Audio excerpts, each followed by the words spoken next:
तरह के पैटर्न आजकल फंक्शन में काफ़ी आने लगे हैं और हमें इस टाइप के क्वेश्चन जरूर करके आना चाहिए, क्योंकि इसके अंदर देखो कोई भी नेचुरल नंबर के लिए फंक्शन डिफाइन होता है और उसके अंदर f1 f2 f3 और fn तक की वैल्यूज दे देते हैं। यहाँ n की जगह x लिख दिया है, एक कांस्टेंट पे वैल्यू मिल जाती है, f1 1 है, तो इस तरह से कुछ पूछता है तो दिमाग में एकदम आता है यार कि हम जो है fx निकाल लें और fx मिल जाएगा तो f ऑफ 2022 और f ऑफ 2028 निकल ही जाएगा।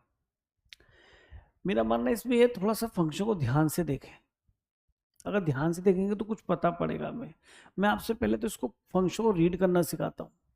देखो बच्चे, ये से साफ दे रखा है कि x greater than equal to 2 के लिए ही वैलिड है। तो मैं आपको ये बताता हूँ कि अगर x को मैं 2 लिखूंगा ये फंक्शन काम कैसे कर रहा है। देखो क्वेश्चन सोल्यूशन नहीं करना, इसे समझना है। कल को आगे इस टाइप का क्वेश्चन और बने तो हम उसको अटेम्प्ट कर पाए। तो जैसे मैं x को 2 लिखता हूँ तो मैं 1 और 2 तक ही जाऊंगा, यानी 2f2। अगर यहाँ रखूंगा तो 2f2 लास्ट बनेगा। बीच वाले 3f3 4f3 5f3 यहाँ पे नहीं है, ये समझने की कोशिश करें। इक्वल टू मैंने तो x को 2 रखा था, 2 रखने पे बेटा जी ये बनेगा 2 इंटू 3, वो बन जाएगा 2 + 1 और ये f ऑफ 2, x को मैंने 2 रखा है। ये समझ में आया नहीं? अगर मैं आपसे कहता हूं f ऑफ मुझे 3 तक जाना है तो मुझे x को 3 पुट करना है, तो क्या मिलेगा 1, x को 3 रखा है 2f2 3f3। आप खुद देखो कि अगर मैं x को यहाँ पे 3 रखता हूँ तो 3f3 बनेगा ना, इससे आगे नहीं जाएगा। x को 3 रखना है तो यहाँ 3 बनेगा, मल्टीप्लाई यहाँ 4 बनेगा और यहाँ पे 3 बनेगा। अब फंक्शन रीड करना है, आगे डॉट डॉट नहीं आएंगे, केवल 3 तक ही जाएगा। तो अगर मैं इस बात को देखूं तो मेरी समझ में एक बात आती है कि यहाँ पर ये तो मैंने आपको ये समझाया कि किस तरह से फंक्शन काम करेगा, लेकिन अगर मैं आपसे कहूं कि भाई ये जो मैंने लिखा है क्यों ना इसी का यूज करके क्वेश्चन को कर लिया जाए। भाई f1 तो हमें 1 दे रखा है तो इसको 1 रख देते हैं।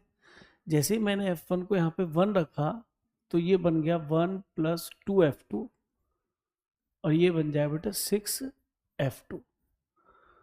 तो f2 को उधर ले जाएंगे तो 1 = हो जाएगा 4f2। एक पैटर्न मिल जाएगा हमें। कुछ बच्चे तो ये सोच रहे हो कि हमें एक वैल्यू मिल गई, ना ना ना, मैं तो इतना चल रहा हूँ कि मैं इसी से क्वेश्चन को खत्म कर दूं। f2 का मतलब यहाँ पे मिला 1/2। अब दिमाग में आएगा ये f2 ये भी हो सकता है कि 2 का स्क्वायर लिख लें इसे हम, और ये भी हो सकता है 2 × 2। तो मैं क्या सर्च कर रहा हूँ कि सर मैं पैटर्न सर्च कर रहा हूँ। अब आगे मैंने क्या करा कि सर ये तो ठीक है, f1 तो हमारा 1 था, गिवन है। f2 अभी अभी मैंने क्या निकाल लिया बेटा 1/4।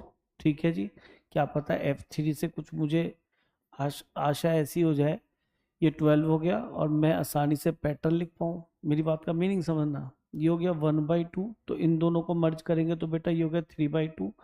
इसको इधर ले जाएंगे तो 9 बचेगा, 9f3 बच जाएगा। तो ये कितना के 3 3 जा 9, तो f ऑफ 3 की वैल्यू 3 को नीचे ले जाएंगे तो 1/6 आ गई। तो यहाँ से ये वाली बात ठीक हो गई कि f2 है ये वाले 2 का डबल। ठीक है, ऐसे ही f3 है यहाँ पे भी इसका डबल, ट्वाइस ऑफ 3। तो मेरे ख्याल में यही पैटर्न रहा होगा, क्वेश्चन हो जाना चाहिए। अगर मैं यहाँ पे देखूं तो f ऑफ दिस जो मिलेगा 2022 वो 1/ट्वाइस ऑफ इसका ट्वाइस आया था ना यहाँ पे, जो अंदर लिखा होता है, जो अंदर लिखा होता है, तो 1/ट्वाइस ऑफ 2022। समझ रहे किस तरह से मैंने पैटर्न पकड़ लिया। मैंने फंक्शन निकाला ही नहीं पूरा का पूरा, आसानी से काम खत्म कर दिया, ट्वाइस ऑफ 2028। ठीक है, चलो जी पलटी मान लो इसका, ये बन जाएगा ऊपर जाएगा तो 4044 प्लस ये हो जाएगा 4056।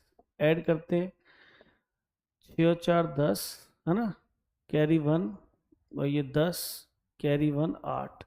तो ये ऑप्शन आपको दिख रहा होगा 8100। तो आसान क्वेश्चन है, चाहे तो हम इसको जो है एफ एक्स निकाल के भी कर सकते हैं, लेकिन हमें एग्जाम में क्वेश्चन करना है भाई, ये थोड़ा ना कि वहां पे अपनी इंजीनियरिंग दिखानी है। क्वेश्चन हो जाता है, बिल्कुल बेसिक सी अप्रोच से मैंने क्वेश्चन खत्म कर दिया। ये सोचा था कि फंक्शन समझाऊं, फंक्शन समझाते समझाते ही क्वेश्चन खत्म हो गया। तो इजी क्वेश्चन है,